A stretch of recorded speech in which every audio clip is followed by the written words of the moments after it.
బాలు వాళ్ళ నాన్న మాట కాదనలేక ఆయన ఎక్కడ బాధపడతాడో ఆయన మనసును ఒప్పించకూడదని మీనాని ఎత్తుకొని మెట్లన్నీ ఎక్కి పాపం లోపల లోపలే తను ఎంత బాధపడుతున్నాడో తనకే తెలుసు. కానీ మెట్లన్నీ ఎక్కి గుడి దగ్గరికైతే తీసుకుని వెళ్తాడు. మీనాని కోపంగా చూస్తూ ఉంటాడు. ఈ గయ్యాలు గంపనిచ్చి అనవసరంగా నాకు కట్టిపెట్టారు. ఇదేమో నా జీవితంతో ఆడుకుంటుంది అన్నట్టు అనుకుంటూ ఉంటాడు. మొత్తానికి వెళ్ళిన తర్వాత ఇంకేమైనా ఉన్నాయా నాన్న, ఇంతటితో అయిపోయాయా అన్నట్టు అడుగుతాడు. ఇంకొకటి ఉందిరా బాలు అని అయితే చెప్పడంతో, ఏంటి నాన్న ఇది, ఎత్తుకొని మోసి మోసి నా కాళ్ళంతా నొప్పులు పుడుతున్నాయి, మళ్ళీ ఇంకొకటి అంటావేంది నాన్న అని అయితే అంటూ ఉంటే, అర్ధనారీశ్వర పూజ అదొక్కటి అయిపోతే నా మొక్కలన్నీ అయిపోతాయి, అప్పుడు మీ జీవితం చాలా బాగుంటుందని అయితే చెప్పి బలవంతంగా బాలుని పూజలో కూర్చొని పెడతాడు. ఇక మీనా బాలుని కోపంగా చూస్తూ ఉంటుంది. మొత్తానికి ఆ పూజ కూడా కంప్లీట్ చేస్తారు. ఆ తర్వాత అన్నదానం. అన్నదానంలో ఒక పెద్ద దవడని మోసుకొస్తూ చూస్తే ఈ దవడ ఇంతే ఉంది. కానీ ఎంత బరువుందో కొందరిలాగా అస్సలు మోయలేకపోతున్నాం.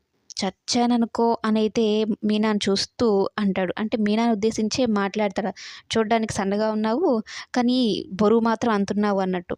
ఇక మీనాకైతే కోపం వచ్చి, పిచ్చి పిచ్చి వేషాలు వేసావనుకో ఇంకొకసారి మామయ్యకి చెప్పి మళ్ళీ కిందకు కూడా నువ్వే మోసుకుపోయేలాగా చేస్తానని అనడంతో, అమ్మో ఈ గయ్యాల గంప చేయనేం చేస్తుందనైతే అనుకుంటూ ఉంటాడు. ఓ పక్క మనోజ్ ఆకలితో బాగా అలమటిస్తూ ఉంటాడు. ఏం పాపం చేశానో ఏమో కానీ కన్న తల్లిదండ్రులను మోసం చేసిన దానికి దేవుడు నాకు ఇలాంటి శిక్ష వేశాడని అయితే అనుకుంటూ ఈ కన్నదానానికి పిలిచారు అని అయితే చెప్పడంతో పరుగు పరుగున వెళ్ళిపోతాడు తినాలన్నట్టు. కానీ అక్కడ మనోజ్ని, సత్యంని, అక్కడున్న వాళ్ళందరినీ చూసి షాక్ అయిపోతాడు. వీళ్ళ కంట కనపడితే ఇప్పుడేమైనా ఉందా అనుకొని ముసుగేసుకొని తీరా ప్లేట్ తీసుకునేంత వరకు కూడా వచ్చి అక్కడి నుంచి వెళ్ళిపోతూ ఉంటాడు.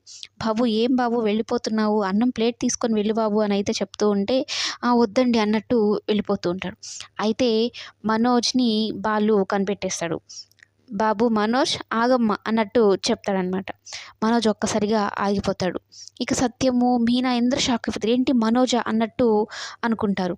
ఏంట్రా మన మనోజా అని అయితే చెప్పడంతో, మన మనోజే నాన్న కానీ మెంటాలిటీలో వాడు కూడా అంతే కదా, పెళ్లి చివరి దాకా ఉన్నాడు, పెళ్లి చేసుకోకుండా వెళ్ళిపోయాడు, అలాగే ఇది కూడా భోజనం కోసం ఇంతసేపు ఎదురు చూసి ఆఖరి నిమిషంలో వెళ్ళిపోతున్నాడు, అందుకని అన్నానులే అని చెప్పడంతో, తప్పించుకున్నాను కనుక్కోలేదనైతే వెళ్ళిపోతాడు మనోజ్. వెళ్ళి ఏంటో నోటి దాకా వస్తుంది కానీ తిండి తినడానికి ప్రాప్తం లేకుండా పోతుంది. ఆ కల్పన చేసిన పనికి రోడ్ల మీద పడే పరిస్థితి ఏర్పడింది నాకైతే అనుకుంటూ ఉంటాడు. సరే మొత్తానికి అక్కడి నుంచి వెళ్ళిపోదాం అనుకున్న టైంకి మనోజ్కి మరలా కనిపిస్తారు. మనోజ్కి వాళ్ళు తన నాన్న దగ్గరికి రాగానే కన్న తండ్రి ప్రేమో ఏమో మరి సత్యంకి పొరమాలుతుంది. వాటర్ తాగాలనుకుని బాటిల్ తీసుకోపోతే అది కాస్త మనోజ్ కాళ్ళ దగ్గరికి వెళ్ళి పడుతుంది.